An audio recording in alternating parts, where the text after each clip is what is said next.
Welcome to Top 10 Archive. No matter how much hard work and planning goes into it, not every heist ends with a joyous celebration and dollar bills raining in the club. Sometimes even the criminal mastermind stumbles and is brought down by the long arm of the law. In this installment, we're going to look at some heists that would have been truly amazing had the perpetrators actually gotten away with them. Number 10. Graff Diamonds. New Bond Street in London is home to a prestigious diamond store, Graff Diamonds, which has on display a collection of magnificent jewels. These shining diamonds are among the world's most precious, with some pieces being worth over $1 million on their own. So, how does a duo of robbers make off with over $65 million in diamonds? Through the use of prosthetics, wigs, and skin tone alterations provided by a professional makeup artist, the pair was able to walk into Graff, grab their payload, and get out without being recognized.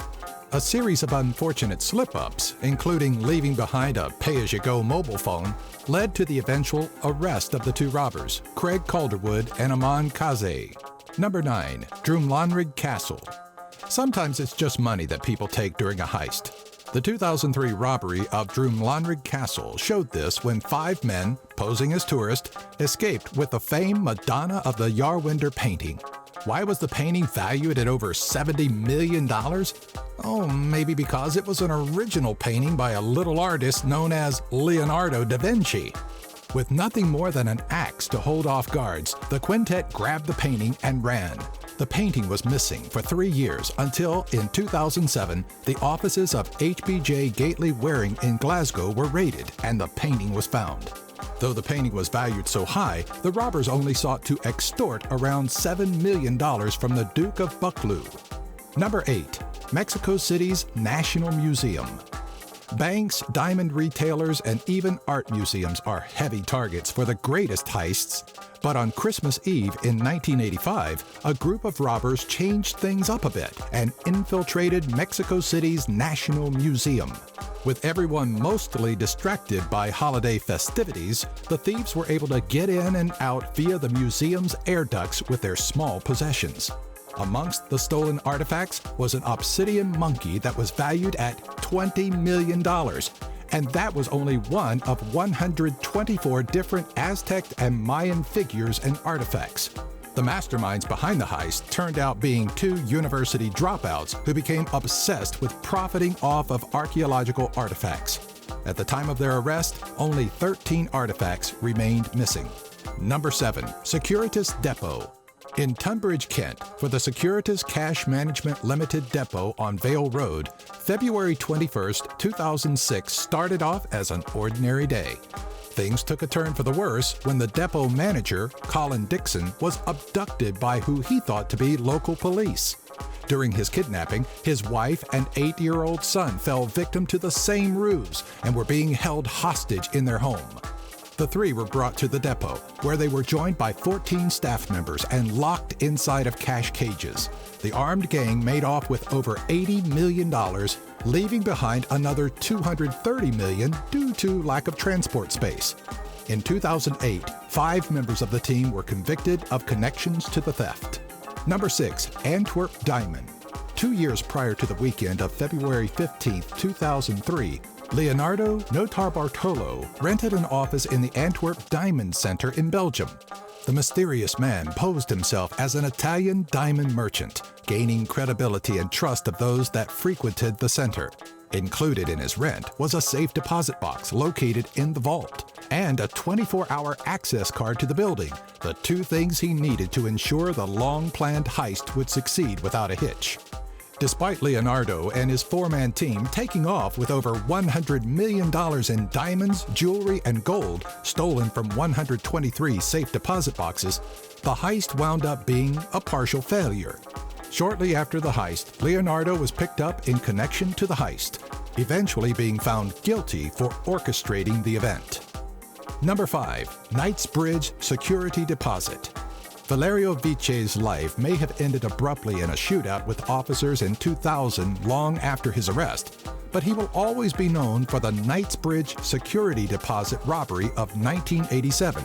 Vice and an accomplice walked into the Knightsbridge Security Deposit and requested a safe deposit box rental, which were held in the vault. Once they were inside, just feet from their true intention, Vice and his accomplice produced handguns, subduing the manager and the guards. They had the bank closed down so more of their gang could be let in to help steal the $98 million from various safe deposit boxes. It only took a month before Vice and his crew were figured out, and while the mastermind fled to Latin America, he came back a short while later to ship his Ferrari Testarossa. Number 4. E.G. Buhrle Art Museum. You know, the ski mask may be a cliché aspect to Heist in Hollywood's greatest, but it worked well for 3 burglars that lifted 4 masterful works of art from the E.G. Buhrle Art Museum in 2008. There wasn't some elaborate plan or masterful scheme to grab the Cézanne, Degas, Van Gogh, and Monet paintings. Just a quick grab-and-go and an escape van. It was amidst a string of art thefts in Switzerland that proved to be the most expensive, with the quartet of paintings being worth an estimated $163 million. As brazen as the act was, it was also stupid, and eventually the 3 were picked up. Number 3. Dar es Salaam Bank.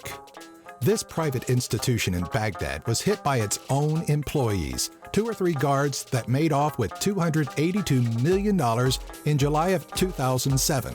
Questions as to why the bank had that much American money on hand have arisen, but attention was heavily focused on how such a small team could make off with that much money without being picked up at any of the city's many checkpoints. After an investigation into the whereabouts of the money and who the guards were, local authorities came down on the involved trio, recovering the impressive amount of loot and putting an end to one of the world's largest heists. Number 2. City Bonds Robbery. It was a terrible day for John Goddard, a messenger from a money broker who was transporting a heap of England treasure bills and bank certificates. These items were as good as cash, $454 million worth of cash. Goddard quickly became part of one of the easiest heists in history when a mugger, known to be Patrick Thomas, lifted the bills.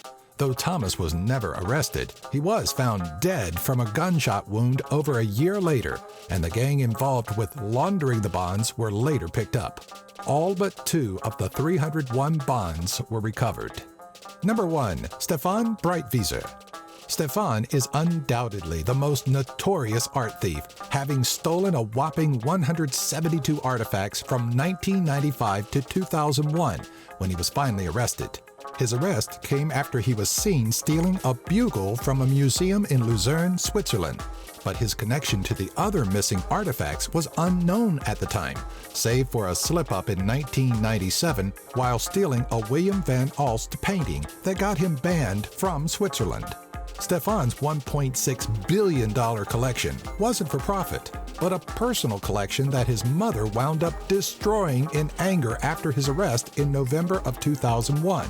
For his massive crimes, Stephane only served 26 months of his 3-year sentence, while his mother served 18 months for destruction of the property.